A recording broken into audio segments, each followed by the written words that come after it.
Hugo Schwyzer, self-proclaimed male feminist, is pretty well known on the feminist blogosphere.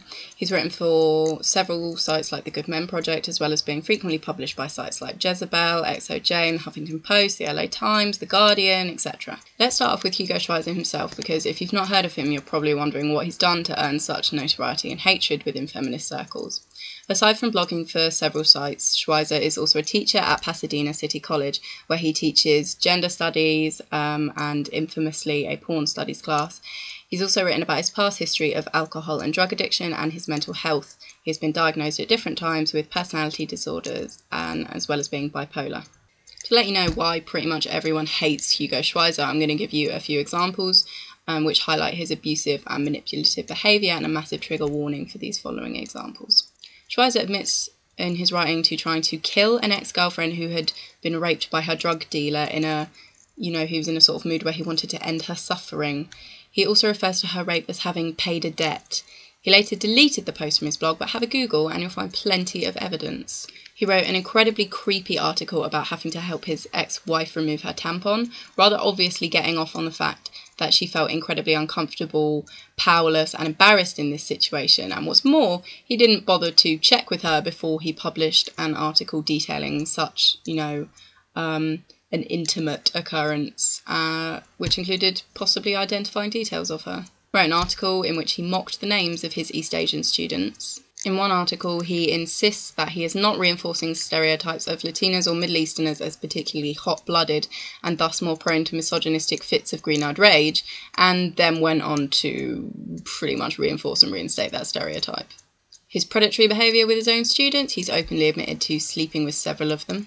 And lastly, but definitely not of the least importance, Schwyzer has a very long history of attacking and trying to silence the women of colour who have criticised him, as well as people who have been triggered by his articles.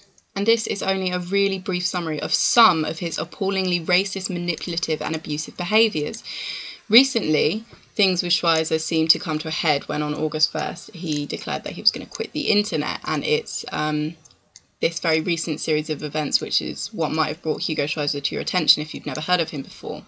After saying he was going to quit the internet, he returned on August 9th when, during a period of mania, he took to Twitter initially to reveal that he has no qualifications to teach women's studies or gender studies, and that sort of snowballed, and he tweeted for several hours before he says being taken into police custody because people had called him in as a suicide threat.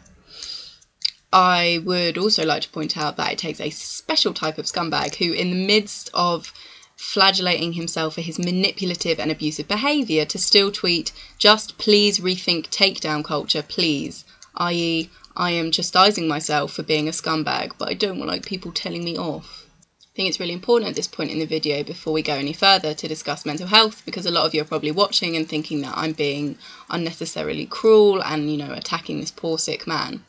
A lot of people's reactions were that everyone now needed to leave Schwyzer alone in light of his bipolar and personality disorders. And I can see where that knee-jerk reaction comes from, but stop for a minute and think. By leaving him alone, what we actually mean is stop criticising his abusive behaviour. That's what we're telling people to do when we say stop, leave him.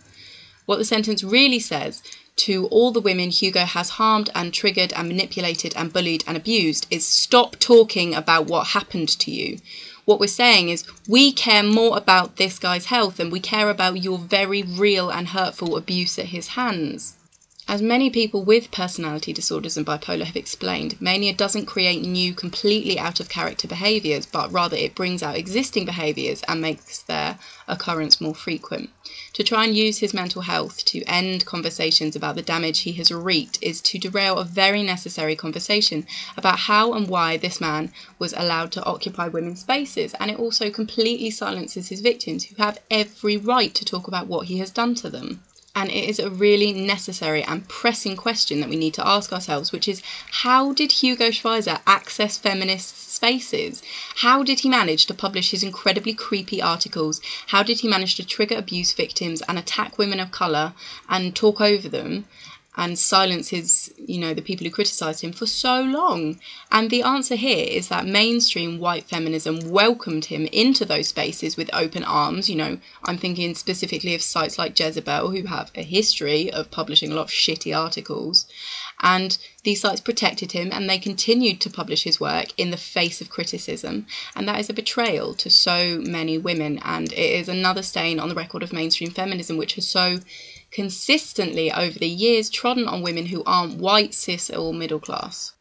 Sadly, despite Hugo's recurrent vows to quit the internet, he's yet to fully go. At the time of me scripting and filming this video, his last tweet was that he is not symptomatic of a problem in feminism, but instead a reminder of what manipulative mentally ill can do. No, Hugo, you are symptomatic of a problem, not just within feminism, but within society. A man who repeatedly and deliberately harms women, blames his behaviour on anything but himself, and instead of being denounced, is sheltered and defended within the mainstream media. You've never been original, Hugo. This video is very brief and is intended only as a brief overview and introduction into the problem of Hugo Schwyzer. But there are links to really good articles in the description bar, which I would highly recommend you read, as they are much more thorough in their analysis of Schwyzer, particularly in regards to his racism and structures of whiteness and white privilege, which helped ensure that his voice remained prominent. So definitely read them. They're a lot better than anything I've said here.